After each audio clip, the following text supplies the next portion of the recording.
Hello everyone, welcome back to Coachify. आज हम general awareness की सुपर एमसीक्यू सीरीज का पार्ट 5 डिस्कस करने वाला है, जो कि आपकी आने वाली एग्जाम यूपीपीसीएल जेईई के लिए काफ़ी इंपॉर्टेंट होने वाला है।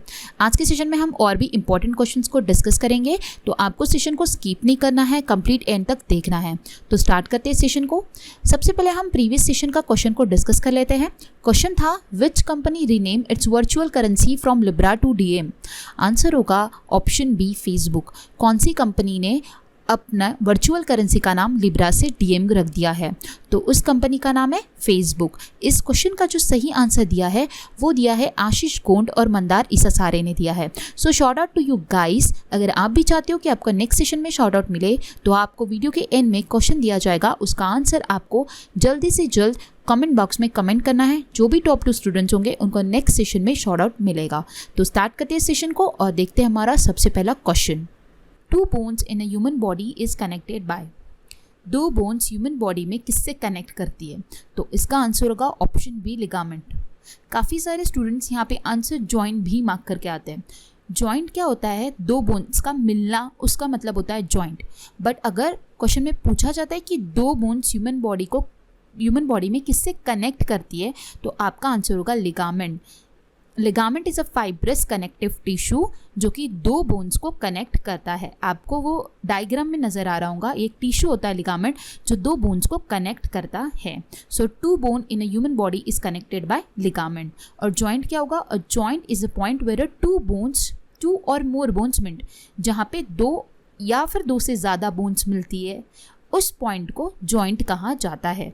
3 टाइप्स ऑफ जॉइंट्स होते हैं। एक होता है फाइब्रस जॉइंट जो कि इमूवेबल होता है, मतलब कि वो मूव नहीं होता है। सेकेंड होता है कार्टिलिनियस जॉइंट जो कि पार्शियली मूवेबल होता है। और एक होता है साइनोवियल जॉइंट जो कि कंप्लीटली फ्रीली मूवेबल होता है। तो आपको ये 3 टाइप्स ऑफ जॉइंट्स पता होने चाहिए और जॉइंट और लिगामेंट का डिफरेंस भी पता होना चाहिए। Okay, next question, question number 2। The government of which state has decided to set up a women help desk in every police station of the state?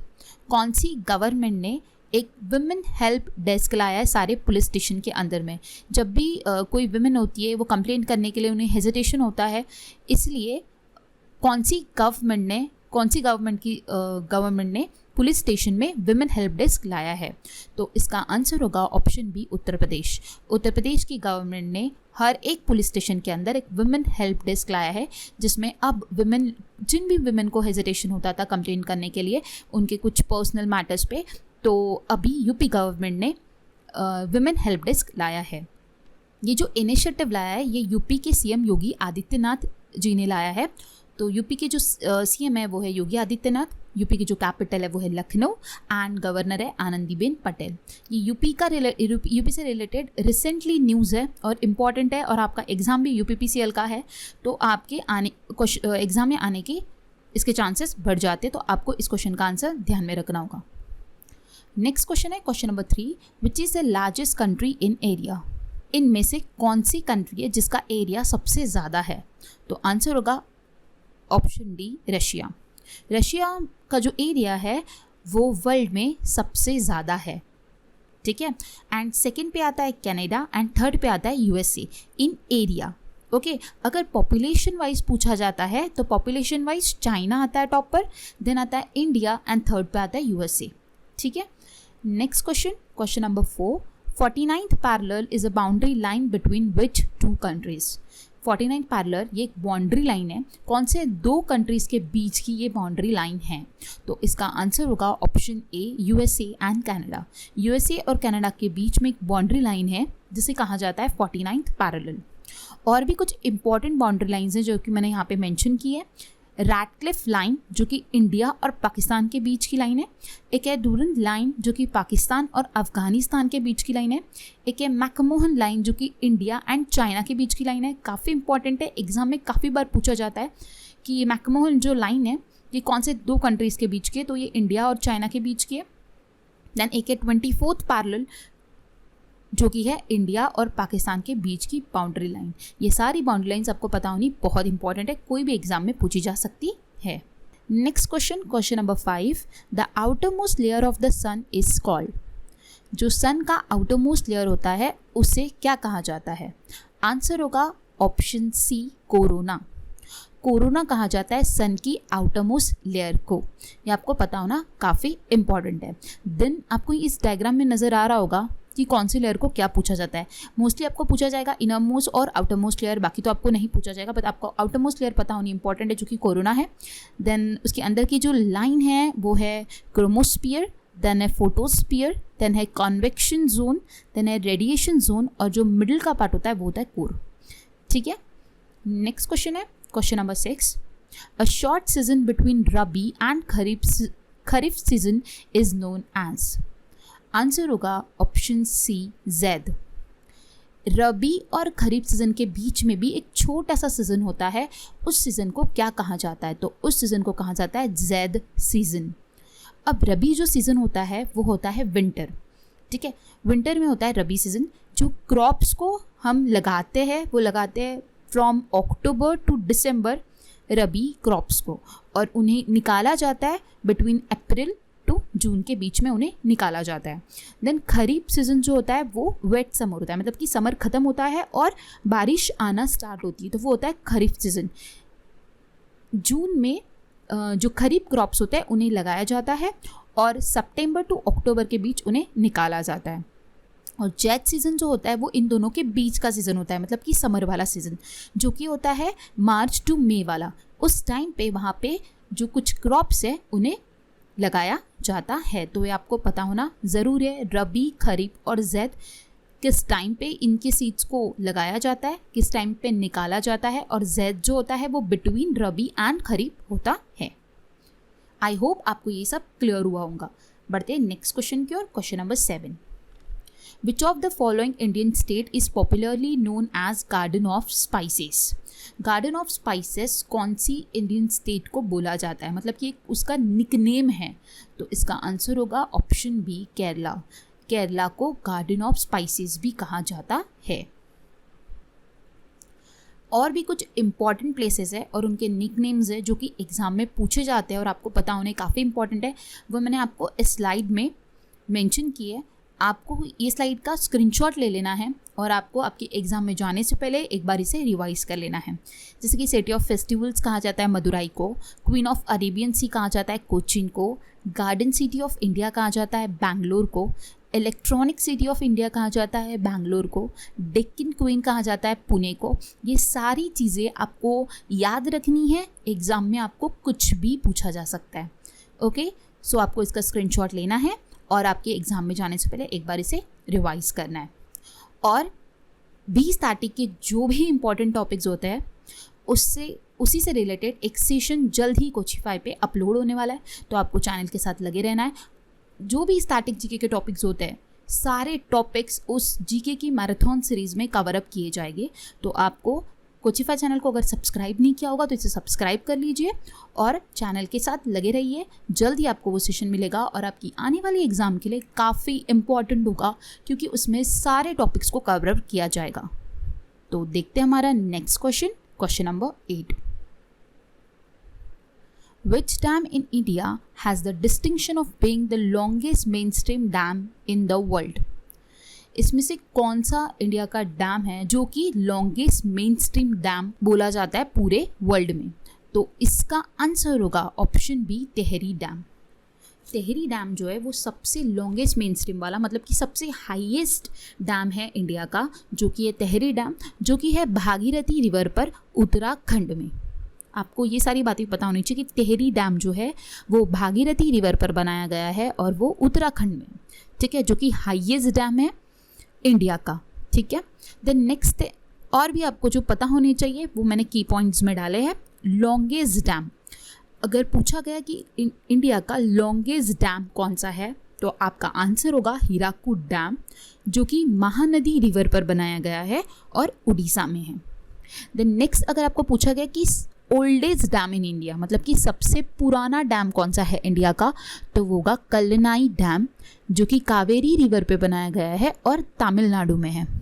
और पूछा गया लार्जेस्ट डैम इन इंडिया, मतलब कि सबसे बड़ा डैम इंडिया का कौन सा है, तो वो होगा भाखरा नांगल डैम, जो कि सतलज पे बनाया गया है। सतलज रिवर पे भाखरा नांगल डैम बनाया गया है, जो कि है हिमाचल प्रदेश एंड पंजाब में। ठीक है, तो ये सारी बातें आपको पता होनी काफ़ी इंपॉर्टेंट है। ठीक है, इसके साथ बढ़ते हैं नेक्स्ट क्वेश्चन की ओर। Question number 9, candidate to become a member of Rajya Sabha should not be less than dash. अगर राज्यसभा का मेंबर बनना है तो उसके लिए जो कैंडिडेट वो कितनी एज से कम नहीं होना चाहिए?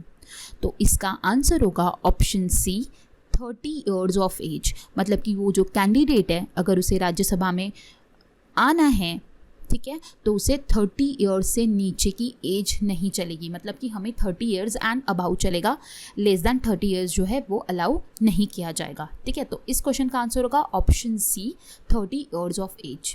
इसके साथ आपको पता होना चाहिए कि राज्यसभा के जो चेयरमैन है वो कौन है? वो है वेंकैया नायडू, जो कि हमारे इंडिया के वाइस प्रेसिडेंट भी है। इसी के साथ बढ़ते हैं नेक्स्ट क्वेश्चन की ओर। Question number 10, the speaker of the Lok Sabha is elected by the dash. Lok Sabha का जो स्पीकर है उसे कौन इलेक्ट करता है? तो आंसर होगा option D, members of Lok Sabha. Lok Sabha के मेंबर्स ही लोकसभा के स्पीकर को इलेक्ट करते हैं और लोकसभा के करंट स्पीकर है ओम बिरला जी।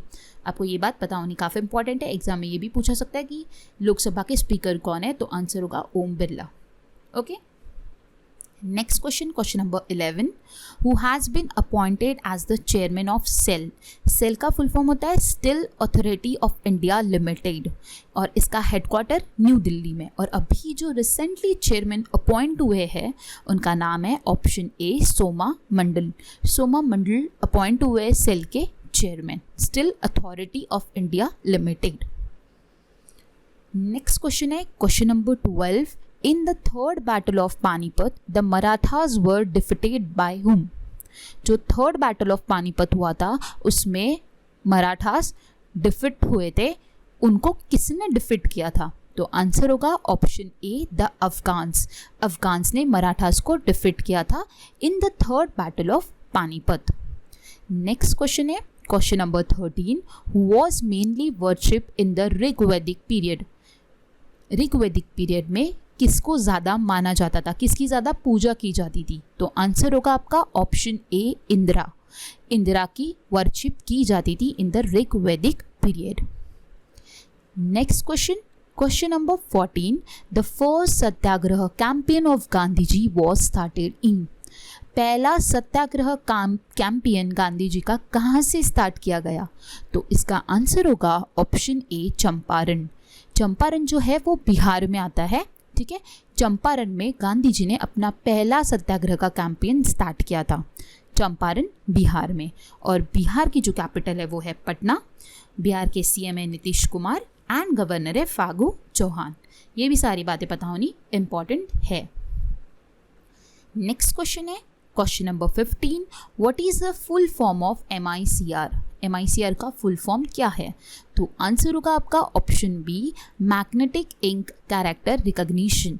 MICR का फुल फॉर्म क्या होगा? मैग्नेटिक इंक कैरेक्टर रिकॉग्निशन, जो कि आपको बैंक के चेक बुक में नज़र आता होगा। और आपको नीचे जो एक पिक्चर है उसमें भी MICR कोड मैंने ऑलरेडी मेंशन किया है, उसे MICR कोड बोला जाता है। Next question, question number 16, What is a file extension of a notepad in a computer system? Computer system में नोटपैड का फाइल एक्सटेंशन क्या है? सो इसका आंसर होगा ऑप्शन सी, .txt। सो नोटपैड का जो फाइल एक्सटेंशन है वो है .txt। इसी के साथ साथ और भी कुछ इंपॉर्टेंट एक्सटेंशन है जो कि आपको पता होने चाहिए। उसका मैंने आपके लिए एक इमेज दिया है, आप उसका स्क्रीनशॉट लीजिए और आप वो सारे एक्सटेंशंस याद कर लीजिए, क्योंकि एग्जाम में कुछ भी पूछा जा सकता है। हमें मेन पता होता है, वर्ड का पता होता है .doc और .docx। देन हमें PPT वाला पता होता है .ppt और .pptx। एक्सेल का पता होता है .xls और .xlsx। उसी के साथ साथ हमें टेक्स्ट फाइल का पता होता है .txt। उसी के साथ साथ और भी कुछ इंपॉर्टेंट है वो भी आपको पता होने ज़रूरी है, क्योंकि एग्ज़ाम में कुछ भी पूछा जा सकता है, हमें नहीं पता है। बट ये सारे इसी में से ही कुछ पूछा जाएगा, इसलिए आपको ये सारे ध्यान में रखने। Next question, question number 17, which of the following is a network type in which every computer and network devices is connected to a single cable. इनमें से कौन सा ऐसा नेटवर्क टाइप है जिनमें कंप्यूटर और नेटवर्क डिवाइस जो है वो सिंगल केबल से कनेक्ट किया हुआ है, जो आपको फिगर में ही नज़र आ रहा होगा। तो इस क्वेश्चन का आंसर होगा ऑप्शन ए, बस टोपोलॉजी। बस टोपोलॉजी में जो कंप्यूटर होता है, जो भी सारे कंप्यूटर्स होते हैं उनके और नेटवर्क डिवाइसेस जो होती है वो सिंगल केबल से कनेक्ट की जाती है। स्टार टोपोलॉजी में आपको नज़र आ रहा होगा कि एक हब है बीच में, ठीक है। तो अगर किसी को डेटा कोई और डिवाइस में भेजना है तो सबसे पहले हमें वो डेटा वो हब को भेजना होगा, देन वो वहाँ से डेटा ट्रांसमिट होगा बाकी अदर डिवाइसेस के पास में। तो स्टार टोपोलॉजी में ये होता है कि वो पहले हब के पास डेटा जाएगा, देन बाकी डिवाइसेस के पास वो जाएगा। मेश टोपोलॉजी में ऑलरेडी दो का कनेक्शंस बना के रखा होता है, ठीक है। और रिंग टोपोलॉजी में 1 to 1 डेटा एक में को ट्रांसफ़र किया जाता है। नेक्स्ट क्वेश्चन है हमारा question number 18। Lokpriya Gopinath Bordoloi international airport is located at. Lokpriya Gopinath Bordoloi international airport जो है वो कहाँ पर है? तो इसका आंसर होगा ऑप्शन सी, गुवाहाटी। गुवाहाटी आसाम में लोकप्रिय गोपीनाथ इंटरनेशनल एयरपोर्ट है। इसको कैसे याद रखना, इसका ट्रिक और सारे इम्पॉर्टेंट एयरपोर्ट का मैंने ऑलरेडी एक वीडियो चैनल पे अपलोड किया है। अगर आपने नहीं देखा होगा तो आप आई बटन पे क्लिक करके जाकर देख सकते हो। काफ़ी इम्पॉर्टेंट वीडियो है क्योंकि उसमें सारे जो भी एग्ज़ाम में बार बार पूछे जाते हैं वो सारे एयरपोर्ट्स को कवर अप किया है और वो भी एक ट्रिक के साथ आपको एक्सप्लेन किया है। तो आपको लर्न करने की कोई ज़रूरत नहीं होगी, सिर्फ आपको वो वीडियो को एक बार जाकर देखना होगा, ठीक है। सो अब इसे हम कैसे याद रखेंगे? आसाम की गुवाहाटी सिटी में है लोकप्रिय गोपीनाथ बर्दलोई इंटरनेशनल एयरपोर्ट। तो इसका ट्रिक कुछ इस तरह है, गोपीनाथ गए गुवाहाटी। गोपीनाथ जो है वो कहाँ पर गए? गुवाहाटी गए। जी सो गोपीनाथ गए गुवाहाटी। इस तरह आपको ये बात ध्यान में रखनी है कि लोकप्रिय गोपीनाथ आता है तो वो गुवाहाटी आसाम को बिलोंग करेगा। नेक्स्ट क्वेश्चन है हमारा question number 19। Which national park is known for the Asiatic lines? कौन सा नेशनल पार्क एशियाटिक लाइन्स के नाम से भी जाना जाता है? सो इसका आंसर होगा ऑप्शन डी, गिर नेशनल पार्क। गिर नेशनल पार्क को भी एशियाटिक लाइन्स भी बोला जाता है और गिर नेशनल पार्क जो है वो है गुजरात में। देन कॉर्बेट नेशनल पार्क कहाँ पर है? उत्तराखंड में। जिम कॉर्बेट आपको पता ही होगा जो कि उत्तराखंड में है। नामेरी नेशनल पार्क आसाम में है और बंदीपुर जो नेशनल पार्क है वो कर्नाटका में है। तो ये सारे नेशनल पार्क्स आपको पता होने काफ़ी इंपॉर्टेंट है। एग्जाम में नेशनल पार्क से रिलेटेड एग्जाम में क्वेश्चन पूछा जा सकता है, तो आपको नेशनल पार्क्स पता होने काफ़ी इंपॉर्टेंट है। नेक्स्ट क्वेश्चन है इस वीडियो का last question, question number 20। Who among the following has taken over the charge of new chairman and CEO of railway board? Railway board के नए चेयरमैन और CEO कौन बने हैं? रिसेंटली एकदम लेटेस्ट क्वेश्चन है, अभी अभी चेंज हुआ है। तो वो बने हैं ऑप्शन बी, सुमित शर्मा। सुमित शर्मा बने हैं CEO ऑफ रेलवे बोर्ड। और सबसे पहले जो इंडिया के रेलवे बोर्ड के CEO बने थे वो बने थे VK यादव, विनोद कुमार यादव बने थे और अभी उनकी जगह पे बने हैं सुमित शर्मा। तो आपको ये बात पता होनी ही चाहिए क्योंकि ये करंट अफेयर से रिलेटेड क्वेश्चन है और एग्जाम में पूछा जा सकता है, इसलिए आपको ध्यान में रखना है। सुमित शर्मा जो है वो नए बने हैं chairman and CEO of railway board. अब आपके लिए क्वेश्चन दिया है मैंने, क्वेश्चन है Vikram Sarabhai space centre is a research institute situated in which city? So Vikram Sarabhai एक स्पेस सेंटर है, रिसर्च इंस्टीट्यूट है जो कि कौन से सिटी में? तो इसका आंसर आपको बताना है। ऑप्शन ए है श्रीहरिकोटा, ऑप्शन बी है तिरुवनंतपुरम, ऑप्शन सी है बेंगलुरु एंड ऑप्शन डी है चेन्नई। तो आपको इस क्वेश्चन का आंसर जल्दी से जल्द वीडियो देखने के बाद कमेंट करना है ताकि आपको नेक्स्ट सेशन में शॉर्ट आउट मिले। आई होप आपको आज का सेशन पसंद आया होगा। अगर पसंद आया होगा तो आपको वीडियो को लाइक करना है, अपने ज़्यादा से ज़्यादा फ्रेंड्स के साथ शेयर करना है और चैनल को सब्सक्राइब करना है। So guys, thanks for watching and have a nice day.